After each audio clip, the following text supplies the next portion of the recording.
भक्त अजात शत्रु होता है, एक भी पूरा सृष्टि में शत्रु ना होने पावे। जीवन में राग द्वेष न रहने पावे, किसी से राग नहीं, किसी से द्वेष नहीं। भगवान को अभिमान बिल्कुल पसंद नहीं है। उस समय नाम कीर्तन करना चाहिए। और हम आपसे सच्ची कहते हैं, भक्त का जो कुछ नष्ट होता है अच्छा होने के लिए होता है। अब मन लगे चाहे न लगे, तुम्हें फल तो मिलेगा ही, ये संशय मत करो। हमारे भगवान पर बड़े कृपालु हैं। कभी भय और संदेह न करना। जो गुरु ने उपासना दी उसमें संदेह नहीं होना चाहिए। जीवन का चरम और परम लक्ष्य एकमात्र भगवत प्रेम, भगवान की प्राप्ति। अब शरीर दुख में है या सुख में, शरीर अपवित्र है या पवित्र है, शरीर घर में है या वन में, कोई फर्क नहीं पड़ता। अपवित्र है या पवित्र, कोई फर्क नहीं पड़ता। जीवन में राग द्वेष न रह जाए, बड़ा खतरनाक है ये राग द्वेष। अगर किसी से राग है, बड़ा सूक्ष्म होता है राग का धागा, और वो जब हमारे ऊपर संकट आएगी, विपत्ति आएगी, या तो वो धागा दिखाई देता कि अभी वो है ना। द्रौपदी जी को पहले श्री कृष्ण याद नहीं आए, 5 महारथी पति है अतिरथी, वो याद आए, फिर भीष्मादि याद आए, फिर अपनी भुजाओं का बल, फिर दांतों का बल, और जब निर्बल तब महाबल। सुनेरी मैंने निर्बल के बल राम, महाबल प्रभु श्री कृष्ण का तब जागृत हुआ। ये राग बहुत खतरनाक है, किसी से राग ना करें। यही राग जब प्रियालाल के चरणों में अर्पित हो जाता है तो अनुराग कहलाता है। जब शरीर भोग, शरीर संबंधी, यही बहुत फंसाव वाला जन्म मरण चक्र का मूल यही राग है। और जब इसमें बाधा पड़ती तो द्वेष हो जाता है। द्वेष बहुत खतरनाक है। भजन कर रहे हैं, कई वर्ष पहले किसी ने कुछ कहा, याद आ गया और जलने लगा हृदय। उसकी पूरी सामने झांकी है, भजन कर रहे प्रभु का, और झांकी है उस द्वेष जिससे हुआ है, और हृदय जलने लगा। या कभी वो सामने पड़ गया तो देखकर जल। द्वेष ना होने पावे। अजात शत्रु ते सदा, भक्त अजात शत्रु होता है, एक भी पूरा सृष्टि में शत्रु ना होने पावे। तो बोले क्या भक्त से क्रोध लीला नहीं होती? क्या भक्त क्रोध नहीं करता जैसे द्वेषी पुरुष करते हैं? बोले होता है, लेकिन भक्त का द्वेष ऐसा होता है जैसे जल में रकील खींचो, कितने सेकेंड, बस जितने में खींच रहे उतने में, इसके बाद नहीं। ऐसा नहीं कि उसके चिंतन में आएगा कि वो बहुत दुष्ट है, ऐसा कभी नहीं आएगा। अगर कभी ऐसा दिखाई दे रहा है तो वैसे जल में जैसे ऐसे, बस ऐसे किया, खत्म। और संसारी पुरुष का द्वेष कैसा होता है? पत्थर की रकील खींच दो तो बनी की बनी, और वो जल की रकील, जल में ऐसे रकील खींचो, 1 सेकेंड में खत्म। ऐसे भक्त का आवेश होता है, कोई धर्म विरुद्ध या इष्ट विरुद्ध या ऐसा, तो एकदम वो आवेश दिखाई देगा, लेकिन उसी क्षण वो तत्काल बिल्कुल द्वेष किंचन मात्र नहीं, किंचन मात्र मंगल की भावना नहीं। अगर राग द्वेष है तो फिर वो भक्त कैसा? जीवन में राग द्वेष न रहने पावे, किसी से राग नहीं, किसी से द्वेष नहीं। और किसी भी भोग के प्रति ऐसी प्रचंड ममता कामना ना हो कि प्रियालाल का विस्मरण हो जाए। प्रियालाल का स्मरण करते हुए धर्मयुक्त भोग को जीवन यापन के लिए स्वीकार किया गया है। प्रियालाल का स्मरण चल रहा है और शास्त्र सम्मत धर्मयुक्त भोग है जीवन यापन के लिए। लेकिन शास्त्र विरुद्ध प्रियालाल का विस्मरण करा दे, ऐसा भोग भक्तजन स्वीकार नहीं करते, और जो स्वीकार करते हैं वो भक्त नहीं होते। राग द्वेष भक्त के जीवन में नहीं होता, और ऐसी भोग कामना नहीं होती जो भगवत विस्मरण करा दे या शास्त्र विरुद्ध हो। अगर शास्त्र विरुद्ध और भगवत विस्मरण कराने वाली भोग वासना, वो फिर अभी भक्ति रंग नहीं लाई। तीसरा, भजन करते हुए इसी 8वें पंक्ति में 3 बातें। पहला राग द्वेष, दूसरा भोग ममता कामना का जो विषय है वो इष्ट चिंतन और धर्म शास्त्र सम्मत। तीसरा, मद अभिमान नहीं आना चाहिए। भक्ति में भी अभिमान जागृत हो जाता है। सामने वाला ऐसा है, सामने वाला ऐसा है, जहां पर दोष दर्शन होने लगे वहां जान लेना अभिमान आ गया है। बिना गुणाभिमान हुए दूसरे में दोष दर्शन नहीं हो सकता। अभिमान की पहचान दूसरों में दोष दर्शन, अपने में गुण का भाव, गुण का आरोप, अपने में गुण का अभिमान, दूसरे में दोष दर्शन, ये पतन का लक्षण है, सिर्फ पतन का लक्षण। ऐसा हो जाए तो प्रभु के सामने चिल्ला के रो, बचा लो प्रभु बचाओ, अभिमान आ गया। भगवान को अभिमान बिल्कुल पसंद नहीं है। दैन्यता से भगवान प्यार करते हैं और अभिमान से भगवान रोष करते हैं। सुनहु राम कर सहज स्वभाव, जन अभिमान न राखें काऊ। अभिमान आ गया तो कोई होगी बहुत बड़ी विचित्र भयावनी लीला, इसलिए बचो। जहां अभिमान आवे तो रो प्रभु से, प्रभु दूर कर दो। भयावनी लीला करते हैं फिर वो जब अभिमान आ जाता है। देखो कैसी देवर्षि नारद जी के साथ की, कैसे गरुण जी परेशान हो गए। भक्त के हृदय में कभी अभिमान नहीं आना चाहिए। अभिमान की पहचान दूसरों में दोष दर्शन, अपने में गुण का आरोप। इसी 8वें सूत्र में चौथा, चाहे जो कुछ नष्ट हो जाए कभी शोक विषाद नहीं करना, रोना नहीं। भक्त है, परिवार का कोई पधार गया है तो कीर्तन कर रहा है, वो रोएगा नहीं। ये रोना केवल मोह ममता का क्षेत्र है और नहीं रोना चाहिए।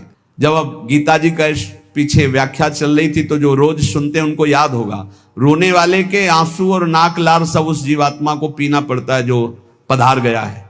कभी नहीं रोना चाहिए। उस समय नाम कीर्तन करना चाहिए, भगवत यश गुणगान करना चाहिए, उस जीवात्मा के मंगल के लिए भगवान का नाम जप करके देना चाहिए, रोना नहीं। कुछ भी नष्ट हो जाए, कोई भी मर जाए, शोक विषाद नहीं करना, रोना नहीं। ये भक्ति के मार्ग का विषय है। मंजीरा उठाओ, सब मिलके कीर्तन करो और भगवान का यश गान करते हुए उनकी अंतिम यात्रा। भक्तों की तो मृत्यु भी महोत्सव होती है।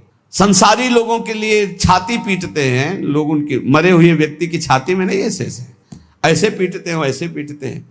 और जब वो पीट के रो रहे हो घर वाले, तब पूछना कि तुम क्यों रो रहे हो, तब असलियत पता चलती है। वो रो नहीं रहा उसके लिए कि इसलिए रो रहा है, वो अपने लिए रो रहा है कि हम जो चाहा अपने लिए, बस अपनी कामना की पूर्ति के लिए। भक्त को कभी ऐसा नहीं करना। कोई पधार गया बहुत गंभीर, कोई रोए तो डांट देना चाहिए, चुप शांत नहीं रोना। उस जीव को क्यों कष्ट देना। अब तो नाम कीर्तन, मान लो 50 लोग आए, 50 लोग नाम कीर्तन करो और फिर उसको भगवान के मार्ग में अग्रसर हो आगे, जहां जीवात्मा जाए उसका अच्छी जगह जन्म हो, उत्तम कुलवान भक्तवानों के घर में जन्म हो, भगवत प्राप्ति हो जाए उसको। ऐसे नाम कीर्तन करके उसको प्रदान करो, तब तो बढ़िया बन जाएगा। ये सब बैठे बैठे वो इधर उधर की बातें उच्चारण करके रोना, ये सब कुछ भी नष्ट हो जाए। भक्त के आंसू सिर्फ भगवान के लिए गिरते, ध्यान रखना। भक्त की आंसू रूपी धरोहर सिर्फ भगवान के लिए काट दिया जाए तो भी आंसू नहीं गिरेंगे। भगवान के लिए ही आंसू गिरने चाहिए। शोक विषाद नहीं होना चाहिए। कुछ भी नष्ट हो जाए, क्यों नहीं होना चाहिए। हमारी तो सब जीवन था, ये नष्ट हो गया। जिसने एक क्षण में अनंत ब्रह्मांडों का सृजन कर दिया वो मेरा स्वामी है। वो चाहेगा तो हर व्यवस्था हो जाएगी, हर व्यवस्था। और हम आपसे सच्ची कहते हैं, भक्त का जो कुछ नष्ट होता है अच्छा होने के लिए होता है, पक्का समझना। नामदेव जी की कुटिया में आग लगी तो सब अच्छा ही अच्छा हो गया, नहीं हुआ। कहीं भी कुछ भी, भक्त का अगर कहीं भी कुछ भी हानि होगी, तुम निष्ठा से रहना, सब बढ़िया ही होगा। आप देख लेना, परिणाम में देख लेना। शोक किस बात का। कोई नई व्यवस्था किया है मालिक ने, इसीलिए पुराने को आग लगवा दी है, या पुराना नष्ट हो गया, कोई नई व्यवस्था की। भगवान की ताकत नहीं कि वो अमंगल कर दे। किसी ने कहा हमारा मन भगवान में ना लगा हो और हम फिर भोग लगाएं, सेवा करें तो भगवान स्वीकार कर लेंगे। कहा, वो बड़े कृपालु हैं।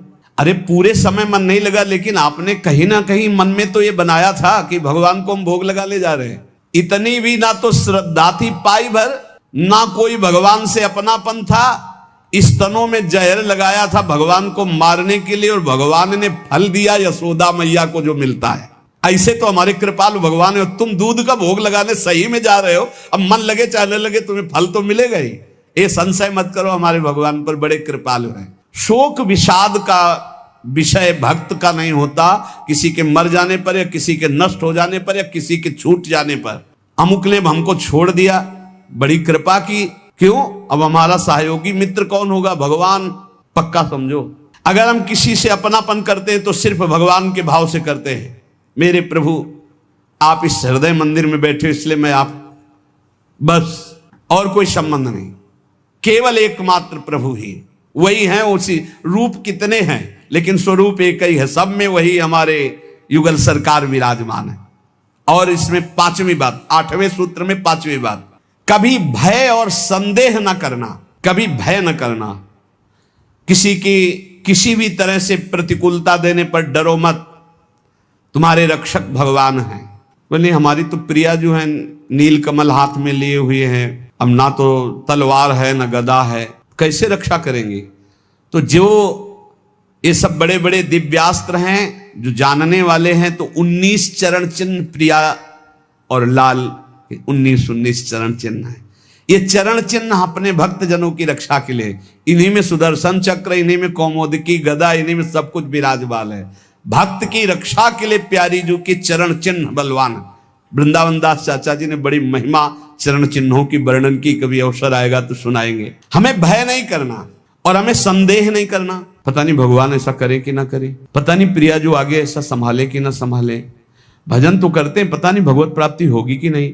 अरे इधर भोग भी नहीं भोग रहे हो, इधर भजन भी कर रहे हो, प्रियालाल मिले कि ना मिले, पता नहीं ये भजन सही है कि नहीं सही, इस मंत्र से काम होगा कि नहीं होगा, ये जो नाम कह रहे राधा नाम इस नाम से होगा कि नहीं होगा।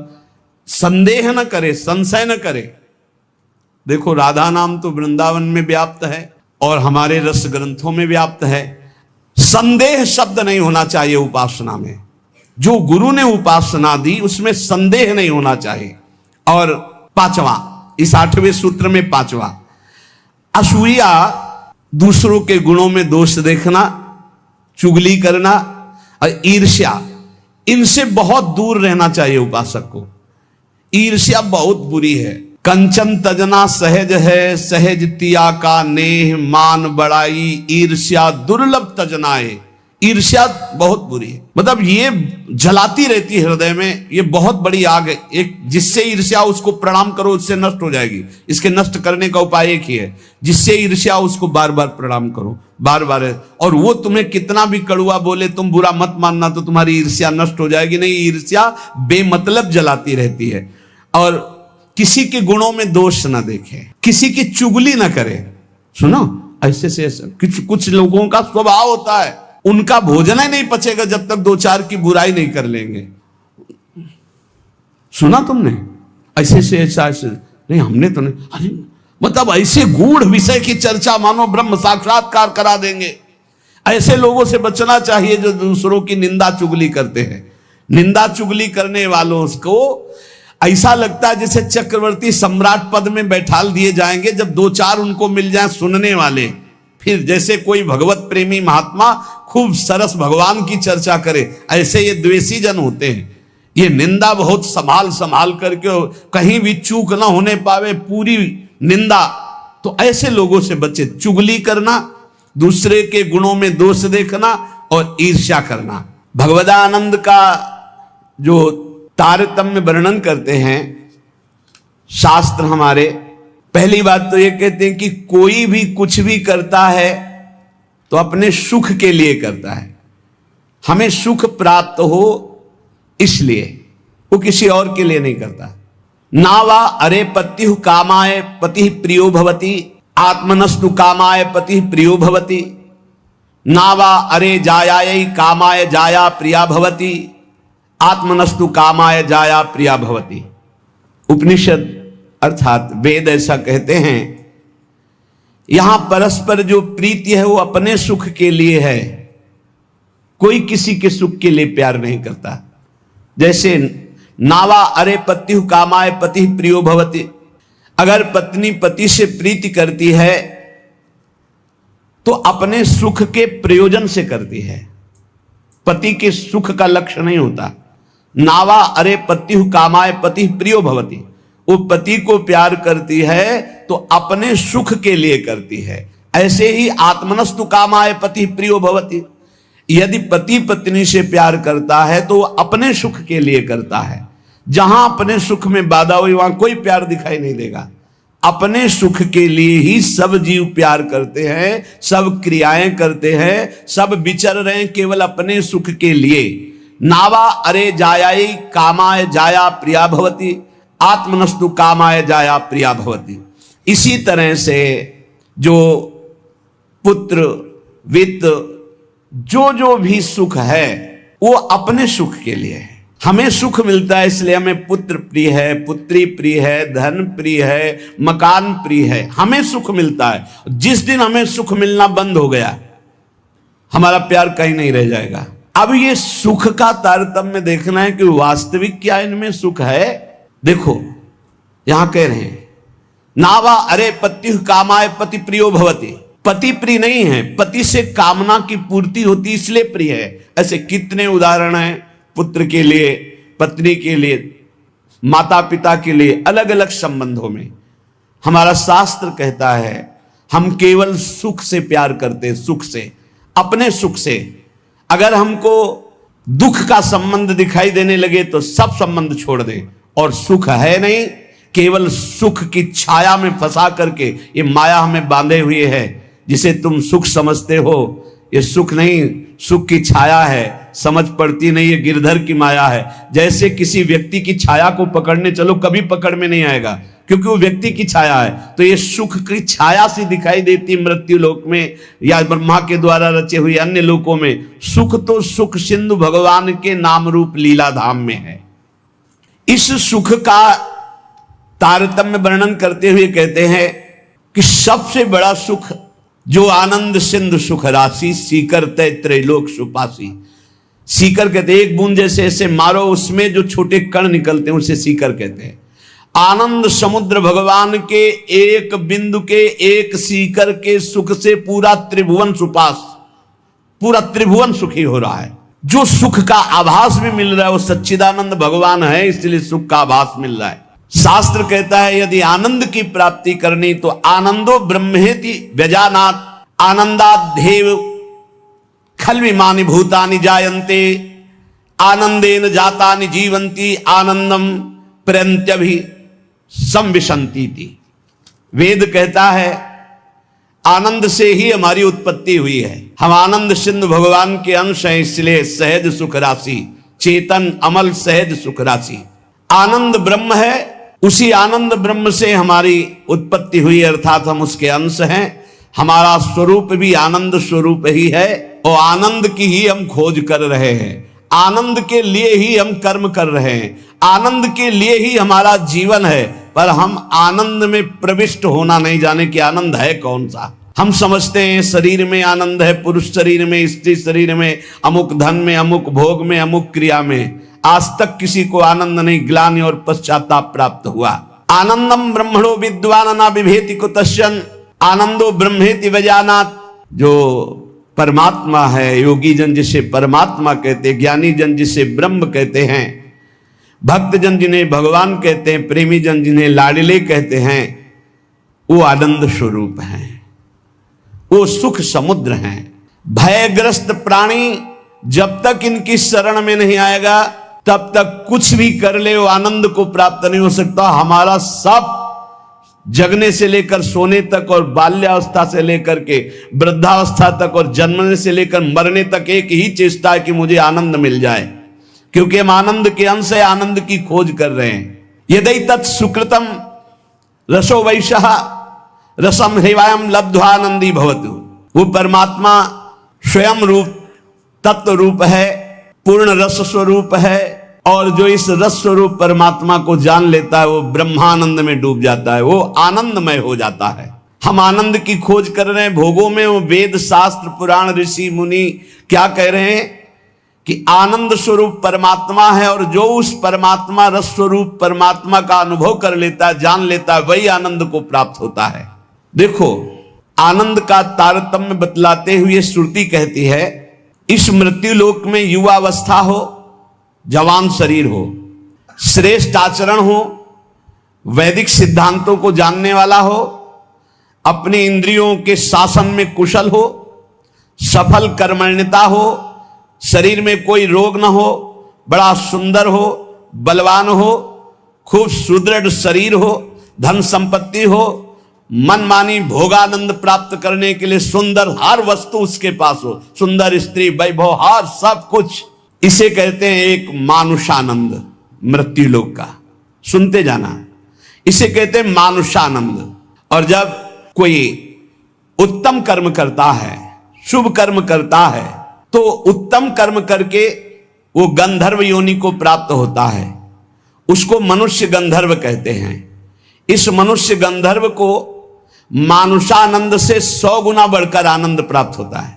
मानुषानंद समझा, वैदिक सिद्धांत को जानने वाला, युवावस्था, सुंदर शरीर, रोग रहित और अपार धन संपत्ति, सुंदरियां, सब सुख मृत्यु लोक का। कोई सुख ऐसा नहीं कि इसके पास ना हो, उसे कहते हैं मानुषानंद।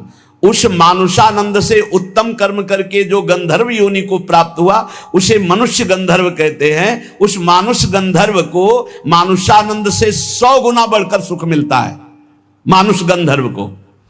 और उस मनुष्य गंधर्व के आनंद से 100 गुना बढ़कर के देव गंधर्व, जो देवता गंधर्व रूप में ये साधन करके गंधर्व बना, 100 गुना मानुषानंद से बढ़कर। और उस मनुष्य गंधर्व से देव गंधर्व को 100 गुना बढ़कर के ये देव जाति स्वयं प्रकट हुए गंधर्व योनि में।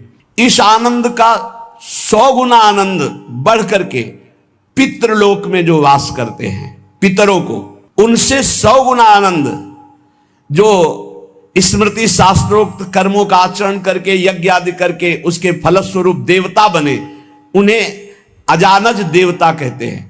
पितरों से 100 गुना आनंद बढ़ करके अजानज देवता को प्राप्त होता है। और अजानज देवता से बढ़कर 100 गुना देवताओं को आनंद प्राप्त होता है जो देव योनि में सीधे प्रकट हुए हैं। इनका 100 गुना आनंद बढ़ करके वसु को प्राप्त होता है। देवताओं से भी 100 गुना बढ़कर आनंद वसु को, वसु से भी 100 गुना आदित्यों को, नित्य देवता। इनसे आदित्यों से 100 गुना बढ़कर के आनंद इंद्र का। देखो कितना तारतम्य है आनंद का। और इंद्र के आनंद से 100 गुना आनंद बढ़कर के बृहस्पति जी का, बृहस्पति जी के आनंद से 100 गुना आनंद बढ़कर के प्रजापतियों का, दक्ष प्रजापति आदि। ऐसे प्रजापतियों के 100 गुना आनंद बढ़कर के परमेष्ठी पद ब्रह्मा के पद में। और जिनको ब्रह्मलोक तक कहीं आसक्ति नहीं है, ऐसे जो ब्रह्मनिष्ठ श्रोत्री महापुरुष हैं, उनके उस अखंडानंद का तो वर्णन ही नहीं किया जा सकता, जिसे मोक्ष सुख कहते हैं। इस प्रकार सर्वोपरि हुआ ब्रह्मानंद, जो ब्रह्म सुख परमेष्ठी पद है, उससे भी कई गुना बढ़ करके ब्रह्मानंद है। सर्वोपरि आया ब्रह्मानंद। अब कह रहे हैं, ध्यान से सुनना, ब्रह्मानंदो भवेद देशो चेत परार्ध गुणी कृतः नैति भक्त सुखाम बोधई परमाणु तुलामपि। परार्ध कहते हैं एक के ऊपर 17 शून्य लगावे, एक लिखे और 17 शून्य लगावे तो जो संख्या बनती है उसे परार्ध कहते हैं। अगर ब्रह्मानंद में 1 और 17 शून्य लिख करके गुणा किया जाए, मानुषानंद से 100 गुना 100 गुना 100 गुना 100 गुना ऐसे बढ़ते आए, तो सबसे बड़ा सुख हुआ परमेष्ठी पद ब्रह्मा का। और ब्रह्मा से अनंत गुना बढ़कर सुख हुआ ब्रह्मानंद, मोक्ष सुख। और उसमें परार्ध गुणी कृतः, 1 लिख करके 17 शून्य लगा करके ब्रह्मानंद में गुणा किया जाए तो प्रिया प्रीतम के प्रेम रस के आगे वो कुछ नहीं है। कह रहे हैं परमाणु तुला में, परमाणु बहुत छोटी वस्तु होती, प्रिया प्रीतम के प्रेम भक्ति के आगे जो सुख मिलता है, उस सुख के आगे ब्रह्मानंद में 1 लिखकर 17 शून्य लगाकर परार्ध का गुणा किया जाए तो जो संख्या आएगी वो प्रेम रस के आगे कुछ नहीं, परमाणु के समान भी नहीं। इतना अपार सुख प्रिया प्रीतम के प्रेम में है। हम प्रिया प्रीतम के प्रेम के उपासक मानुषानंद में ही फेल हो रहे हैं।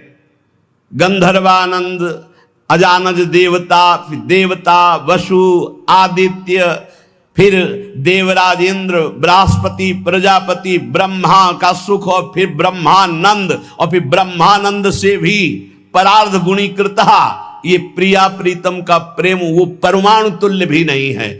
ऐसे प्रिया प्रीतम के भजन के लिए, प्रेम के लिए हम मानुष सुख में अपना भजन छोड़ देते हैं।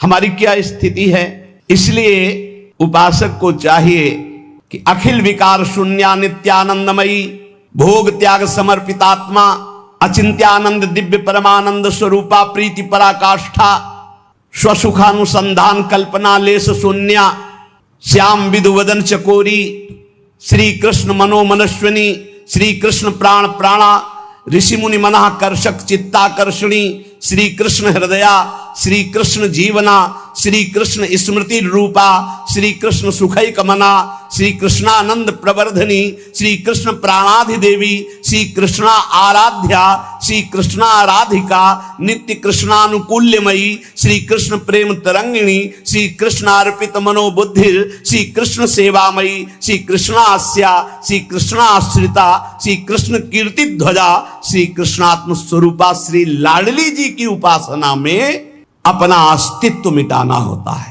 जिसे ब्रह्मानंद की भी चाह का त्याग हो जाता है वो प्रिया प्रेम को प्राप्त होता है।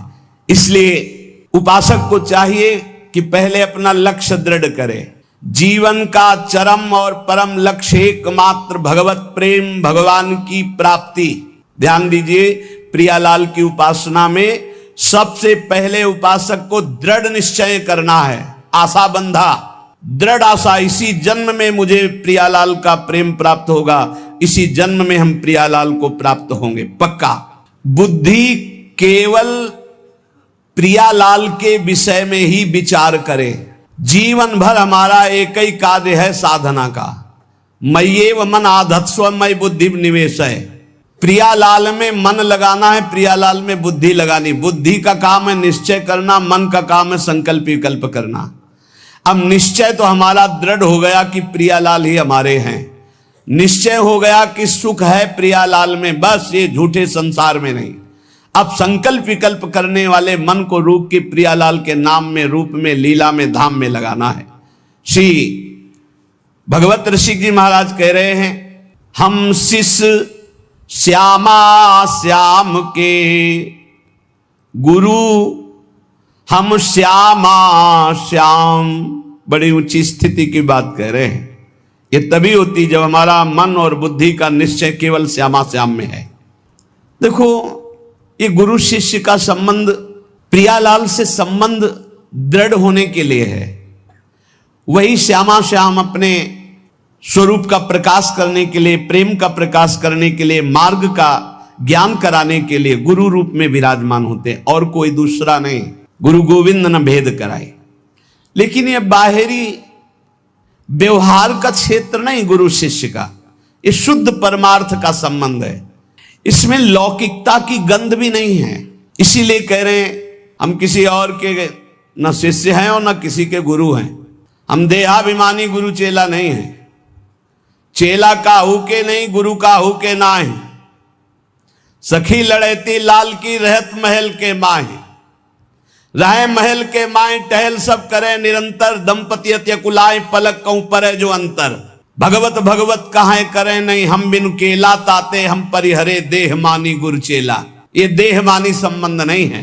आध्यात्मिक संबंध का आधार है गुरु भाव। ये देह भाव वाला संबंध नहीं कि जैसे भाई बहन और रिश्ते नाते ऐसे गुरु भी बना लिए। ये सिर्फ अध्यात्म का संबंध है। प्रायः देह भाव में ही स्थित होकर के देह भाव को ही गुरु मान लिया जाता है। नहीं, ये देह भाव का नाश करने के लिए संबंध है गुरु शिष्य का। देह भाव को पुष्ट करने के लिए नहीं, नष्ट करने के लिए है। अपने देह की उपेक्षा करके गुरु को सच्चिदानंद के स्वरूप में स्वीकार करना परमार्थ का स्वरूप है। गुरु ब्रह्मा गुरु विष्णु गुरुदेव महेश्वरा, गुरु साक्षात परब्रह्म तस्मै श्री गुरुवे नमः। तो गुरु का देह मंदिर है, उसके अंदर बैठा हुआ जो परमात्म तत्व वही गुरुदेव है। वही परमात्म तत्व कौन है? श्यामा श्याम। लौकिक मान्यता में मारे घूम रहे हैं। भगवत ऋषि जी कहते हैं हम चेला का हुके नहीं और गुरु का हुके ना ही।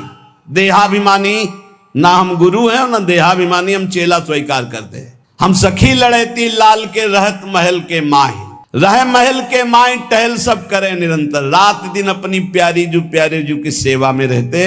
अगर पलक भर की ओट हो जाए तो कहां है भगवत रसिक, कहां है भगवत रसिक, भगवत भगवत अकुलाकर पुकारने लगते हैं।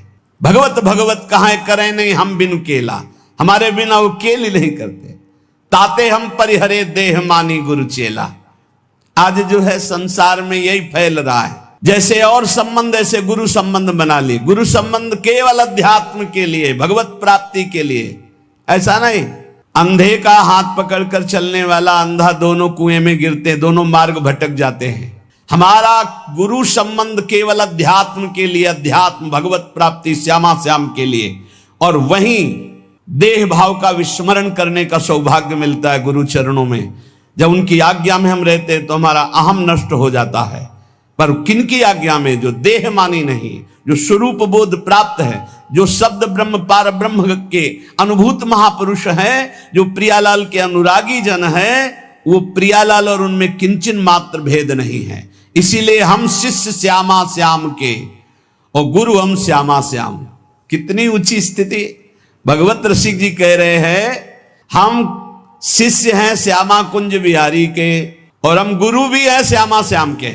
ये श्यामा श्याम के गुरु हैं। इसको अगर हम व्यवहार धरा में देखते हैं तो जब चिद चिद लक्षणम सर्वम राधा कृष्णमयम जगत, तो अगर कोई सामने शिष्य भाव से बैठा है तो प्रभु ही तो है और कोई दूसरा थोड़ी है। यहां प्रभु है तो सामने भी प्रभु है। व्यवहार देश और नवनिवृत्त निकुंज देश में सखी जो आज्ञा करती है वही प्रिया प्रीतम। कैसी आज्ञा? सखियन के उर ऐसी आई, उनके हृदय में आई कि चलो ब्याह विनोद रचे सुख, तो ब्याह के लिए तैयार हो गई हो। चलो हिंडोला पड़ा हुआ है, सरकार पधारो, झूलो झूल ले। जैसा सखी आदेश करती वैसे प्रिया प्रीतम की जैसी रुचि वैसे सखी की इच्छा। सखी स्वरूप से जैसी आज्ञा करते श्यामा कुंज बिहारी वैसे ही करते जैसा निर्देश देती सहचरी। इसीलिए कह रहे हैं गुरु हम श्यामा श्याम के। हम शिष्य हैं श्यामा श्याम के, हम गुरु भी हैं श्यामा श्याम के। बड़ी ऊंची स्थिति। प्रोत प्रोत अर्पण कियो निज मन तन धन धाम। ऐसी स्थिति कैसे आई? अपना तन मन धन सब कुछ अर्पण कर दिया श्यामा श्याम के।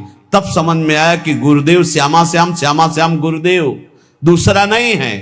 गुरुदेव ही श्यामा श्याम है, श्यामा श्याम ही गुरुदेव हैं। और श्यामा श्याम की जब इस प्रकार समर्पण वृत्ति आई तो भावे मोहि जोई सोई सोई करें प्यारे। ये है हम गुरु श्यामा श्याम के। पहली पंक्ति में हम शिष्य श्यामा श्याम के, जोई जोई प्यारो करे सोई मोहि भावे, और दूसरी पंक्ति भावे मोहि जोई सोई सोई करें प्यारे। भावे मोहि जोई सोई सोई करें प्यारे, ये है गुरु हम श्यामा श्याम के। जैसा हमें भाता वैसे हमारे प्यारे युगल सरकार करते हैं। अपने तन मन धन धाम सबका विस्मरण करके एकमात्र श्यामा कुंज विहारी में तन्मय हो जाना, यही गुरु शिष्य के संबंध का स्वरूप है। कोई भेद नहीं रहा, अभेद हो गए। यहां श्यामा श्याम, सामने श्यामा श्याम, आंख मूंदो तो श्यामा श्याम, आंख खोलो तो श्यामा श्याम। ऐसा प्रेम स्वरूप जब जागृत होता है तो कह रहे निष्दिन दुख सुख संग असुचि सुचि घर बन माही। अब शरीर दुख में है या सुख में, शरीर अपवित्र है या पवित्र है, शरीर घर में है या वन में, कोई फर्क नहीं पड़ता। अपवित्र है या पवित्र, कोई फर्क नहीं पड़ता। ये सब प्रारंभिक बातें हैं। पवित्रता अपवित्रता, शरीर शौच में बैठा हुआ, मन लीला में डूबा हुआ है, सामने प्रिया प्रीतम विराजमान है। अब वहां पवित्रता पवित्रता का क्या, कैसे जालोगे इन बातों को? कह रहे निष्दिन दुख सुख संग असुचि सुचि घर बन माही। अब नश्वर नेह निमित्त देह नाते सो उपसम। ये नश्वर आसक्ति का कारण जो शरीर धर्म है, शरीर संबंध है, शरीर भोग है, इनका जो पूर्ण रूप से त्याग कर देता है वही इस स्थिति को प्राप्त होता है। अब हमारे श्यामा कुंज बिहारी प्राण धन सर्वस्व है, सर्वस्व है। वही हमारे शिष्य हैं, वही हमारे गुरु हैं, वही हमारे जीवन है।